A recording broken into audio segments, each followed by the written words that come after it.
What's up everybody, and welcome to the channel. In today's video we're going to take a look at this brand new 2024 Jeep Wrangler. This one is a two-doored Sport S finished off in Earl and has an MSRP at $45,500. Big shout out and thank you to Feeney, Chrysler, Jeep, Dodge and Ram for providing this new Wrangler for today's video. Take a look at their website, links down below.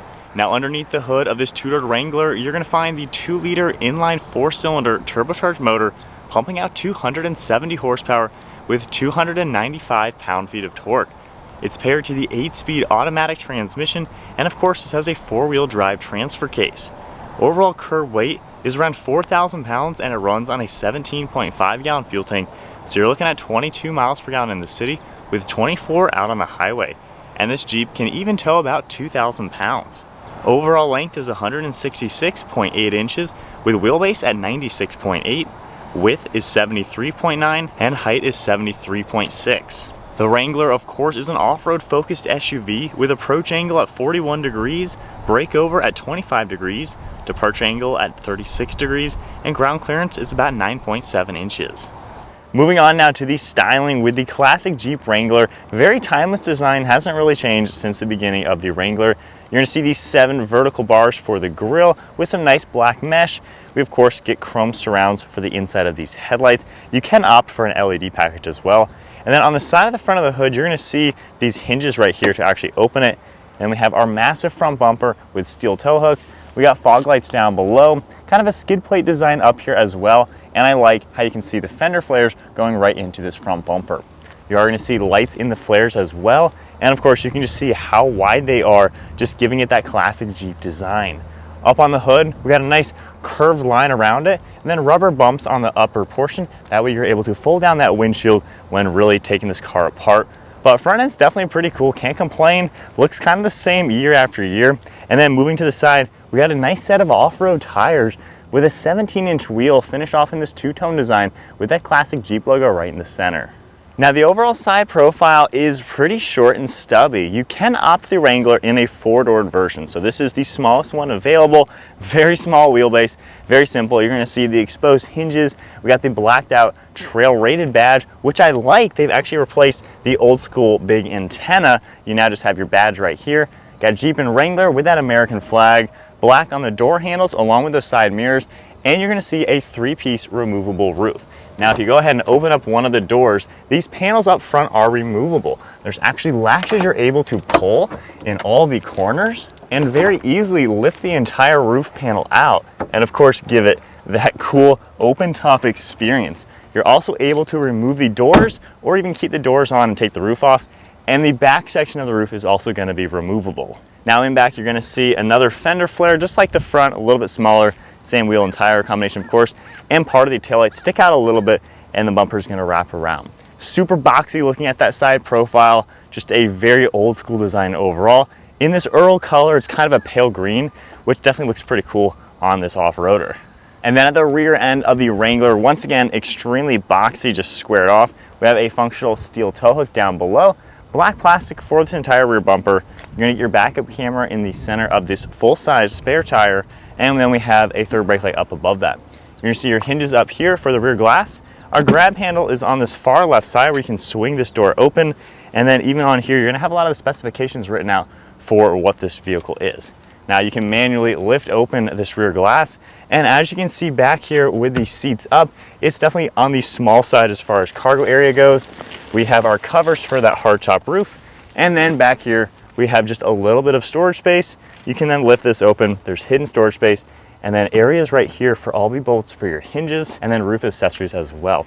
So not too bad for being a smaller vehicle. You can lift this up and fold down this second row, and you can see how it kind of just gets out of the way a little bit to maximize what storage space you're going to have. So definitely a very simple vehicle to use. You're going to then manually close that and swing the door back and go ahead and close everything up. Moving on to the key fob, we have lock, unlock, remote start, and your panic button. Jeep is on one side, and we even have your emergency key that will flip outwards. So going ahead and keeping the vehicle locked, all you have to do is go up and grab the door handle. It'll automatically unlock. We can check out this nice new interior. So this one has a really cool fabric material across all the seating. You're going to see some gold stitching as well. Taking a look at the door panel finished in black, we have some vinyl material for your armrest with a grab handle along with a handle underneath it to help lift this off of the hinges. We have the release handle, window controls, lock and unlock, and then a storage net down below. Along the seats, we have all of your manual controls to move everything around, of course the bar up in front, and I do really like the color of the fabric. You can see that goldish color along the stitching. Pretty cool design, making our way all the way up towards the headrest, and then spinning around we get a black leather steering wheel with more of that contrast stitching and silver trim. And then now inside the 2024 Jeep Wrangler, keep my foot on the brake, we can go ahead and fire it up. That new center screen will turn on, and then we get a pretty cool depiction in the center of the gauge cluster. Now we have analog tack on the left with your gear, along with your speedometer on the right, and then an LCD screen right in the center. You can see fuel and temperature as well. Then you can configure it using this control panel. So right now we have your speedometer. You can toggle between kilometers and miles.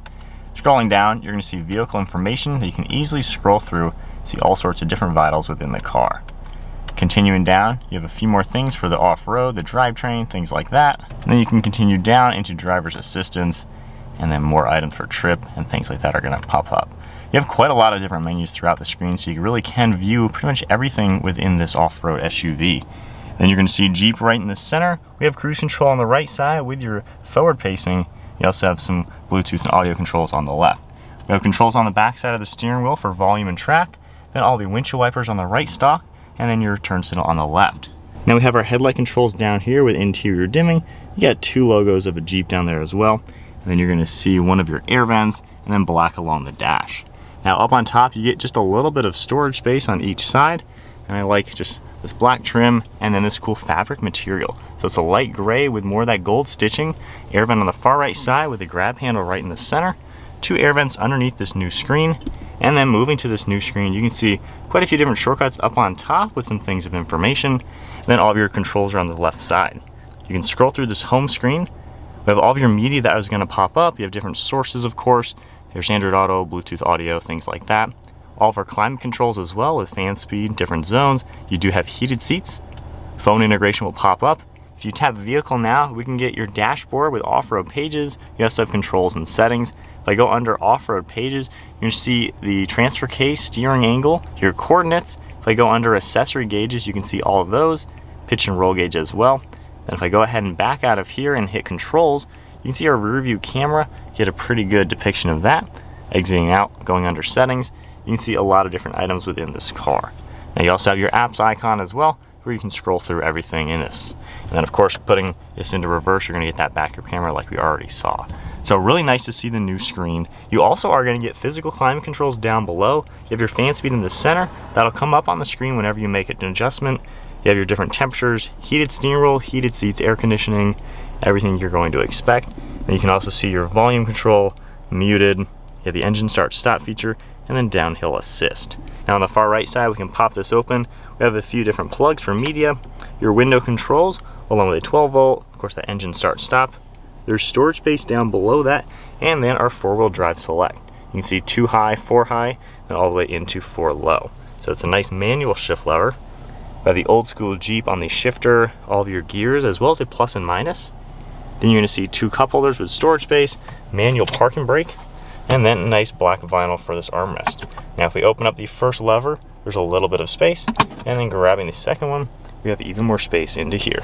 And then on the far right side, of course, we're going to get a glove box with a pretty decent amount of storage space. Definitely a nice update for 2024, especially with the new screen and the cool fabric trim, and I like the upgraded fabric now on the seats. Now up above, you can see that roof panel that we removed earlier. You're also going to see a garage door opener on the sun visor, a small mirror, and then up on top in the center, you're going to see speakers and dome lights right back behind you. Now the two-door Wrangler does have back seats. I went ahead and slid the driver's seat forward and moved that out of the way, and you're able to get a good idea of the 2 seats back here with the fold-down headrest as well. Alright, so sitting now in the back seat of the two-door Wrangler at 5'11", there is an ample amount of headroom. It actually is not too bad back here. You have a huge window all around you, so it is kind of open. These seats are very straight up, and they are a little small, however, I'm sitting nicely. We do get air vents along with 2 cup holders down below. And if I go ahead and pull this seat back, it's not too bad having the driver's seat at my height. So in a pinch, honestly, 2 grown adults could fit back here. It's not too bad. If you want a little bit better access, of course the 4-door is going to give you that. But even being the 2-door smaller vehicle, it's certainly not too bad. All right, so we are setting off in the Wrangler, just getting out of a little bit of a gravel parking lot. So, testing out the little 4-cylinder motor. This is kind of the smallest option available. You can get a 4-cylinder hybrid, or you can, of course, get the V6, or even opt for a 392 V8 motor. However, being the smallest vehicle, being the two-door, it actually doesn't feel sluggish or slow. Obviously, this is no sports car. You know, it's nothing crazy impressive. However, it seems to get up to speed fine. You know, I'm giving it a little bit of gas, and I can get up to speed without like redlining, without really stressing the engine or anything. So it seems pretty decent to just get up to speed in. So then giving it some speed again. Shifts around 4,000. Not bad, we're up to 50. So not a bad power plant. And when you are off-roading, you know, in that low RPM, low speed, of course, the low transfer case and 4-low, this really does shine. The small wheelbase, you can totally tell, just makes this thing so nimble, especially for parking, but of course for off-roading. Now, as far as normal driving on the road, it is a little noisy going 50 on a decent road. You can certainly hear the wind noise. You know, there's road noise in this. It's not a luxury vehicle. The roof does a decent job insulating it over the soft top, but again, this is a car that you can remove so many pieces of it, it's not that refined. You have a good view out the windshield though, good visibility. I like how you can see the entire hood and everything. Mirrors all do a good job, and being the two-door, the back of the car is right there, so it's really easy to see what's going on right behind this car. So good visibility overall. You will notice you kind of have to fight the steering wheel quite a bit while driving. You know, as I'm going on a straight road, the car does wander a little bit, so you kind of got to just keep yourself centered. I do like the forward pacing for the radar cruise. That does work really well. And this doesn't have any lane keeping assist, which is good because it really wouldn't do all too well since it's kind of a hard car to keep in a straight line. But normal driving, you know, it seems kind of nice. It kind of seems fun and cool. You know, these things, people love the Wranglers. They're just fun to be in. The seats are decently comfortable too. They feel like they might be slightly different than the previous years. They don't look different aside from the fabric. However, they're not as uncomfortable as I remember them being. So I feel decently comfortable in here. You get a decent amount of maneuverability to make it pretty comfortable overall. So not bad to just have fun and play around with. Of course, you can take the top off, the doors off, and just have an open feeling, which is something super unique to the Wrangler or of course a Bronco. But normal driving, not bad. The new screen is definitely nice to use. I really like the layout. It fits this dashboard perfectly. It's a lot easier and nicer than the previous one too. So I think they did a nice upgrade for 2024. It's just a simple, easy to use, off-road focused SUV. You're sacrificing some of this on-road capability and just on-road refinement for incredible off-roading, but it's not as bad as some people say, and it is a pretty cool experience. All right, so turning around to my honest thoughts, the turning circle on the two-door is fantastic. I don't even need to make a 3-point turn on this road.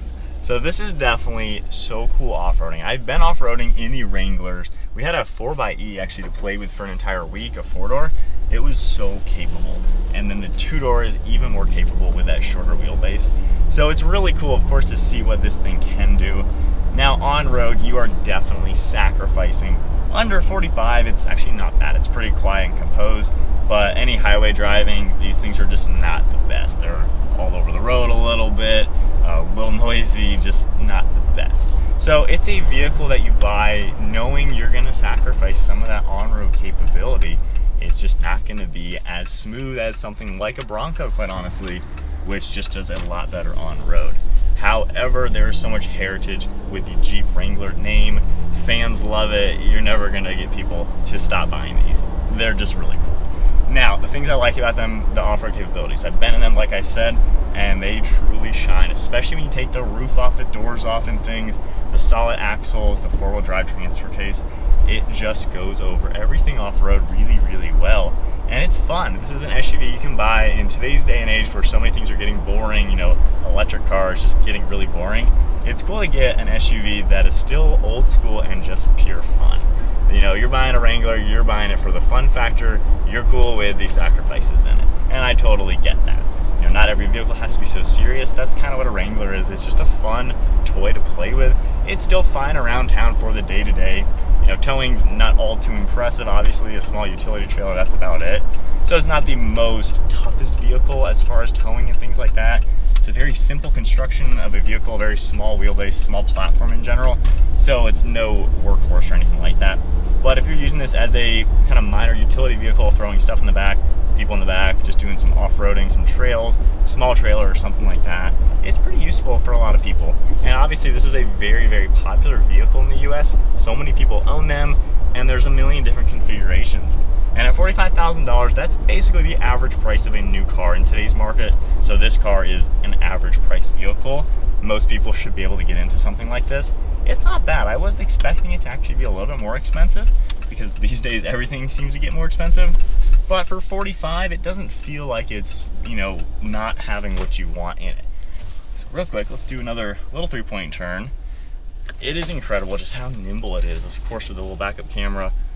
Big screen actually, but man.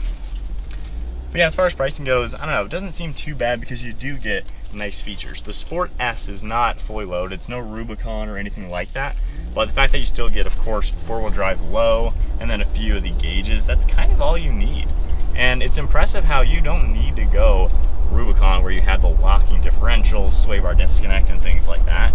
Even a basic Wrangler can still do a lot, and it leaves a lot of room to upgrade it. People love modifying a Wrangler, and this is a pretty good platform. You could even tone it down and not get one that is nicely spec'd like this one, but you know, it's a great platform regardless of which one you want to go with. And I don't think you can go wrong if you're looking for a fun vehicle. Ford Bronco, though, is a fantastic competitor. Personally, I think it's a little better just because it is nicer on road. Now, it does have independent front suspension, so it can't quite articulate like this if you don't get the sway bar disconnect, so that will be a limiting factor. But with the sway bar disconnect on the Bronco, it is just as capable. We've tested the Bronco Raptors and the 4xe Rubicon off-road on the same trails, and they both did everything the exact same. So, very strong competitor now in the market. It'd be cool to see a few more vehicles come up with something like this. But nonetheless, if you are looking for something fun, this is kind of the tried and true vehicle. It's been around for a long time and people certainly love them. That is it then for the 2024 Wrangler. Pretty cool. A little vehicle to cruise around in. Wouldn't mind hitting some trails with it. If you enjoyed the video, give it a thumbs up, hit that subscribe button, stay tuned for plenty more content. And then a big shout out and thank you once again to Feeney, Chrysler, Jeep, Dodge, and Ram for providing this new Wrangler for today's video. Take a look at their website, link down below, and I'll see you all in the next video.